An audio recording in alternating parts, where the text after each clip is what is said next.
Hello everyone. Welcome to yet another episode of Founder Series. Today we have Mr. Vasanth Tamilselvan, founder of Ariro Toys. Vasanth launched Ariro, a neem wood toy brand, along with his wife Nisha, as they wanted to create meaningful toys for children. So Ariro team works with several artisans to manufacture their designs by providing the raw material. They want Ariro to be every child's first toy. So let's hear more from Vasanth now. Hello, Mr. Vasanth. It's such a pleasure to have you on this new episode of Founder Series. So I want to welcome you to this new episode. Thank you for accepting this request to do this interview. Pleasure is mine. Thank you for inviting me. So I'll start with my questions right away. Can you tell us a little bit about Ariro, the brand, and how you came up with this idea? So when we had our daughter Nakshatra, my wife was a Montessori teacher, and she was very specific to give purposeful and safe toys to her. Uh-huh. So that's how the search began in the market. We couldn't find, the suitable toys in that parameter. Okay. So we invited a carpenter and made toys for her. So my friends of the same age group who had visited my house saw these toys, and they were also interested because they also had the kids, because we're all on the same age group. Okay. So that's when we thought, why don't we try it out, before, as a business. Like that's when we thought, okay, there is enough, there is enough attraction for these toys. Why don't we try it? So in that pursuit, what we did is, instead of jumping into it right away, just by the friends' feedback or the family's feedback, we wanted to make sure the complete market analysis. Okay. So what we did is, we traveled across, to the Western countries like Europe, to understand, because this Montessori concept is already validated there. Okay. So we wanted to understand how deep is this market. And we also participated in Shanghai Toy Fair, which is the largest toy fair in the world, to understand how these toys are there. And we also showcased our 2 designs there. Okay. So how people are receiving towards the concept of Montessori toys, and we made that in neem wood. Okay. The reason why we chose neem wood, neem wood was antibacterial and antifungal in nature, and there was substantial research made that neem wood from southern part of India has a lot of medicinal value. So as infants and toddlers, they tend to put each and everything into their mouth. Okay. So that's when we use neem wood to make these toys like teethers and rattles, etc. So we came back, and we had floated a basic D2C site, and with Amazon, we just had 2 categories of toys to understand if the same concept can resonate with the millennial moms in our country. So we did that. We had some 30 customers. We spoke to them, and we understood, if they really liked it. If we're going to go for a different categories, will they buy it?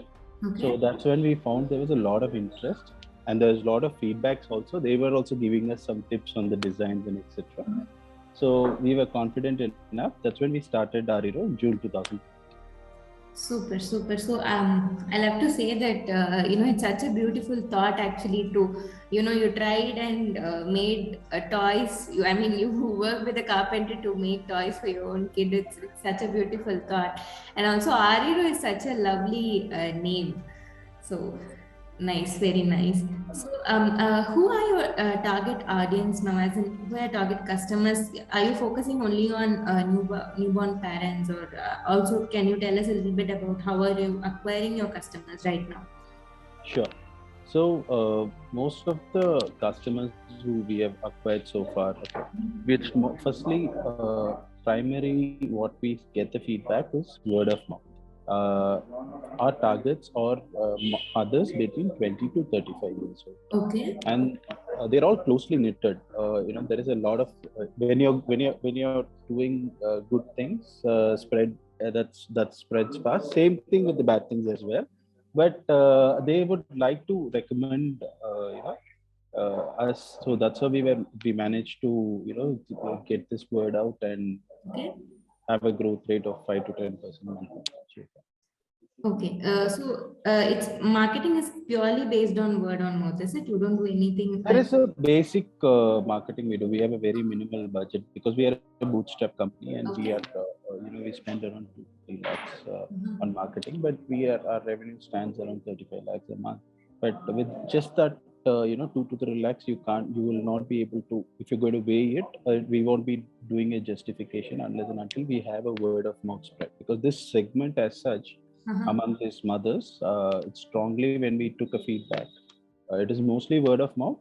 Yes, our content in Insta is secondly helped us a lot. It's all user generated content.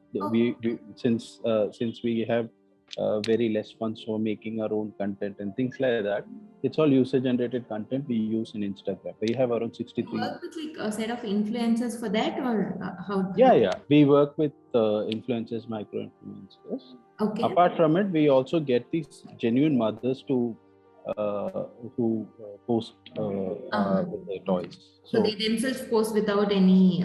Yes. We ask them. We request them. Right. So for the feedbacks, and they post. Okay. We have around 63,000 followers right now on Insta. Wonderful. So this plastic toys that you generally get in India, which is also like widely available everywhere, they are so colorful and in so many designs and stuff, and most importantly they are very cheap, right? So it is accessible kind of to all classes of people, all kinds of audience. So when you come up with neem wood toys, which again comes at a certain price factor, so how do you convince buyers to the shift from plastic toys to neem wood toys? How do you go about convincing them, or how are you imparting this education about neem wood toys? Just now you said that how it is antibacterial and stuff. So how are you communicating this to your audience? So I think it's one of the major factor which contributed to our growth during our study, whether to go ahead with this business. I mean the kind of business we start. So it was a staggering number where 80% of the toys were imported from China in this current in market, and we also found the materials used to make these toys is hazardous. Yes. So what happened was, I think because of COVID, the moms were more aware of the situation. There was anti-China sentiment also prevailed, and they were very clear on if they were finding an alternative. That's when it helped us because our thing was between June 2020 is where we launched. So I think that helped a lot for a easy takeoff in terms of anti-China sentiment. And today millennial moms are very particular in what are they giving to their kids, the parents as such. They ask us a lot of questions. What is the purpose of this toy? Why is it play? What is it is made of? What is the paint you guys use? And what is the space? So all this awareness has come into play. I think they are much more clearer on what is the purpose. What is the purpose. Since 0 to 3 years is 80% of your brain development forms there. Now the total awareness is there among the target audience we are facing. So it was much easier for us to convince them. So that is true actually. The millennials don't go about and buy anything without asking all the whys and whats, which is most definitely true. I think people do a lot of research before buying anything, any stuff online right now. So how are you communicating with these moms right now, basically? So like WhatsApp or emails or via your website notifications? How are you communicating with them? So Insta is the main medium we use. Insta where most of the target audience is found. Okay. And other than that, for return assurance, we use WhatsApp broadcasting. Okay.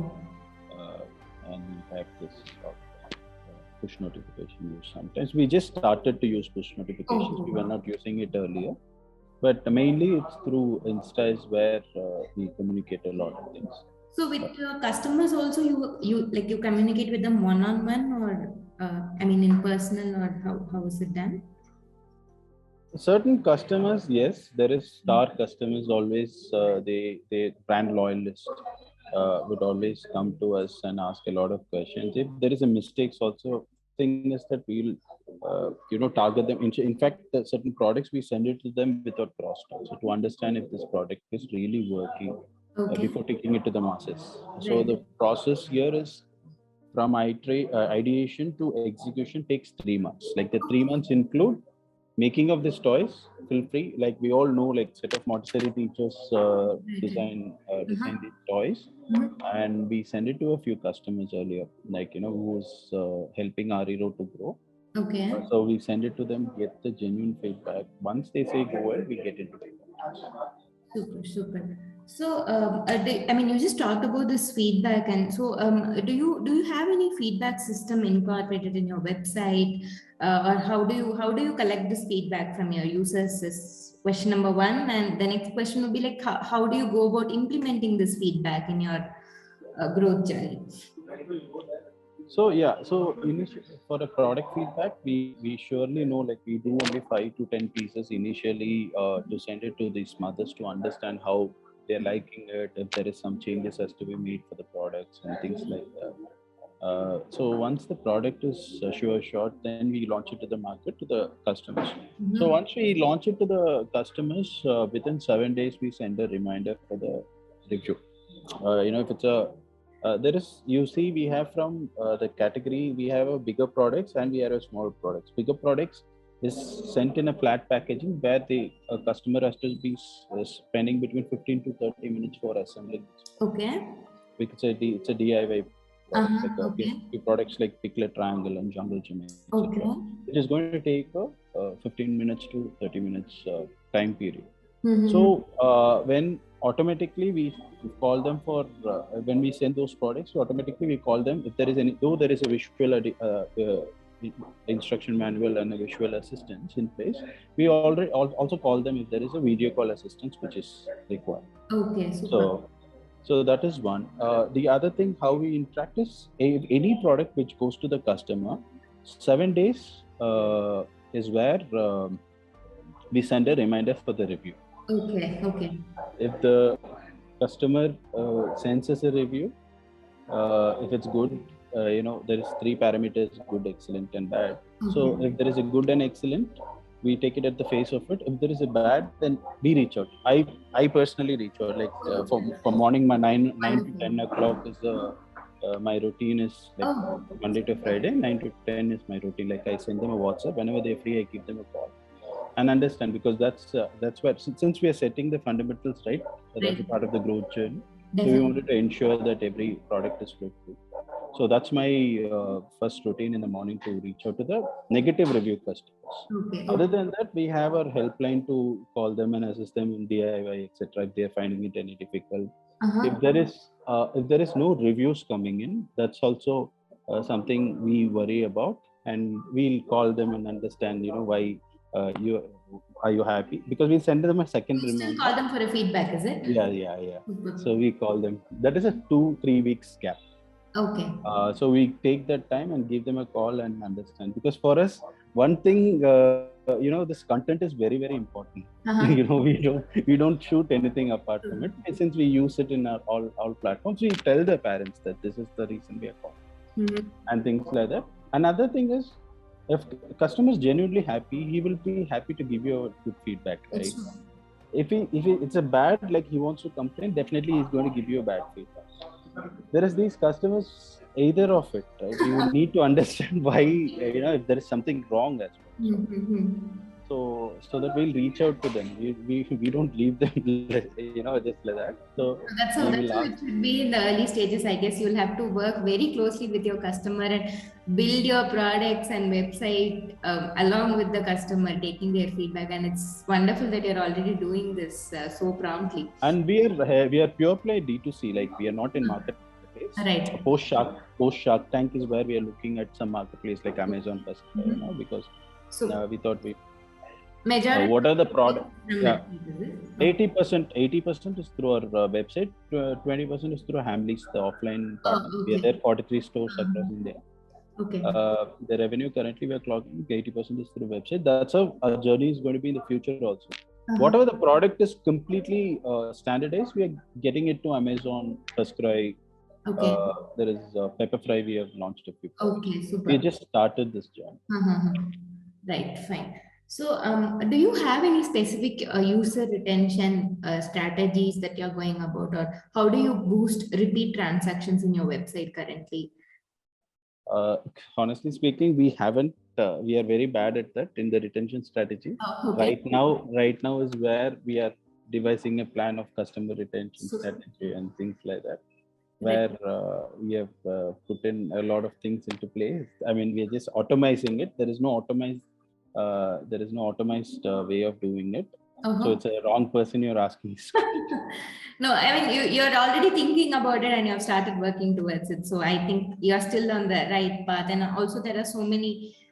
I don't want to turn this to a pitch call, but yeah, there are so many tools available in the market right now, which you can very well make use of, to do all this user retention and engagement. Anyways, so also, like, can you tell us a little bit about your Shark Tank experience? How was it? Yeah, Shark Tank. I'll start with the negative. Okay, I'm from I'm from Chennai, and even my wife is from Chennai. Okay. So Hindi was the so the pitch was supposed to be in Hindi. So we had to force ourselves to speak a few Hindi. In fact, we had to write in English. The Hindi was written in English, and we. Oh, is it okay?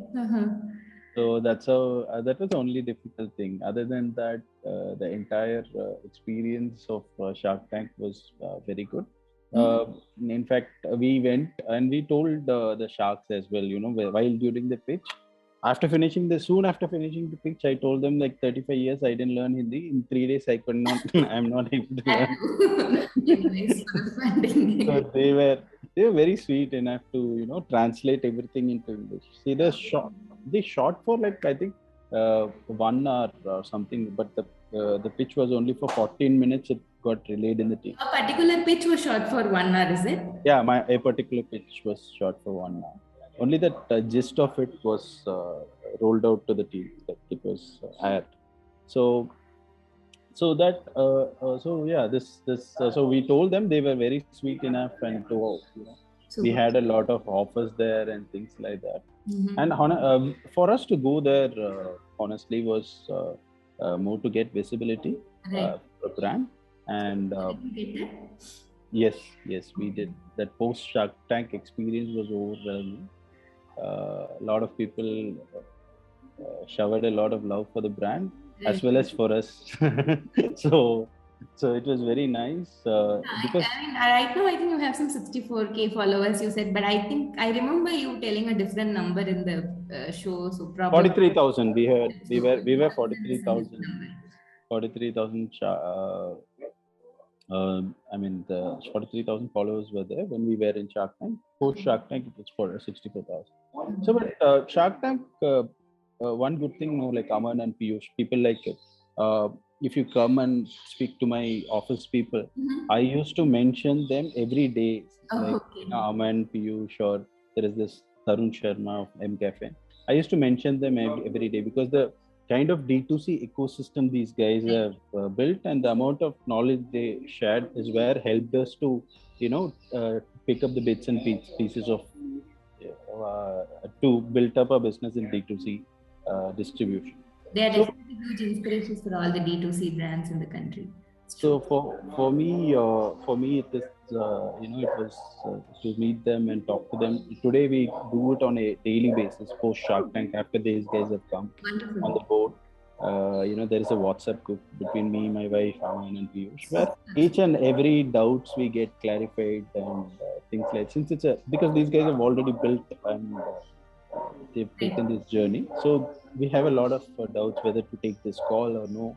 So we do that. It's much helpful now. The clarity is there. A lot of clarity is there. Super. And they've opened up a lot of network for us. Nice. So entire Shark Tank gave us a lot of. In fact, since our name was also Tamil, right? Like Tamil, the logo was Tamil.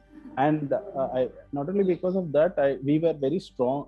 We were getting most of the orders from Tamil Nadu and the southern part of the country. Post Okay. Shark Tank, now we have 60% orders coming from North India, Wow, super. northern side of the country. So all that, Shark Tank opened up the gate for us. Right, super, super. It's so exciting to hear all the BTS and actually what happens after you get the funding. It's very nice that you're still in touch and you have a WhatsApp group and everything for guidance.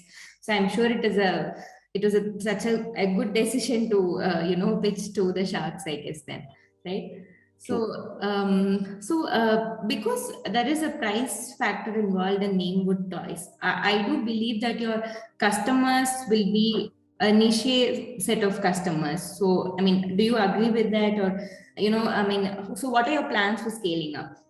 So yeah, for now, our customers are upper middle class segment, Right, upper class segment, uh, where we have late of the elite A-list right. as well buying the toys from our website. But we wanted to somewhere impact the middle class as well. Like, so Right. though we have 90 artisans working, like we provide livelihood for 90 artisans, Mhm.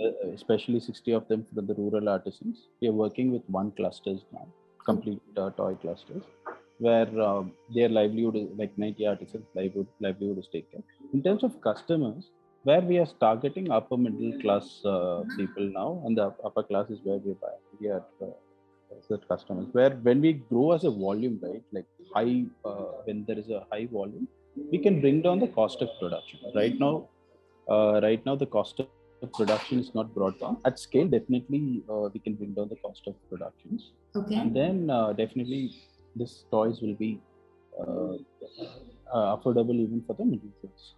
Super, super. So we will definitely look forward to that in your website. I actually had a look at the jungle gym, which you also mentioned earlier, and I think it was definitely such a nice toy. And I think especially in COVID times, whoever had this at home when the kids couldn't go to the park or something, I think the jungle gym would have been really, really helpful in keeping the kids engaged. So I think, yeah, Even in the summers, no, now that is going well because yeah, when you can't go out to the park and stuff. Super, super. So we'll look for to most budget friendly products also from your yeah, website. definitely we are working towards it. Definitely that's the end goal where you can be Right. a mass player, right? Mhm. So when you don't solve for that, you can just remain as a niche brand. Whereas Ariro wants. So, do you have any final thoughts that you want to leave the audience with, or any advice for the budding entrepreneurs? So see now a lot of people from the D2C ecosystem who get in touch with me, right? Uh-huh. So get in touch with me for some mentorship. So whatever I've learned in this journey, Mm-hmm. where stay true to your purpose. Definitely, when you set out to build something purposeful, a purposeful brand is always supported by so many people. That's the beauty of it, where you really can't get that with so much of ad spends and so much of funding as well. Only through word of mouth we can get this sustainable, and always stay true to your purpose. So we also had this there's so much of distractions, right? When you open your LinkedIn, when you see the newspaper, Right. the funding is being celebrated. So we would require like this guy is just started 6 months back, and this guy is back a million $1 million. So Right. all these factors, we were also just getting swayed away by this.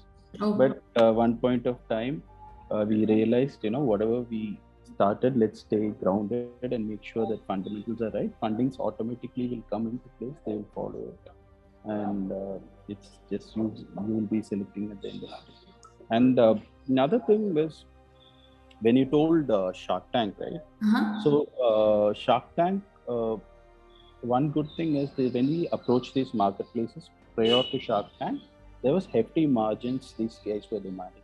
Okay. So post Shark Tank, when these people approach us, definitely there is a lot of scope for negotiation, and you can go on your own. So, and the good thing about building it in your own, building your brand in your own D2C site, it's going to be it's going to take a while than the marketplace, Mhm. but you get all the data upper hand. You will get to know what kind of customers you will be able to do it more, in more, the brand can be built with a lot of clarity.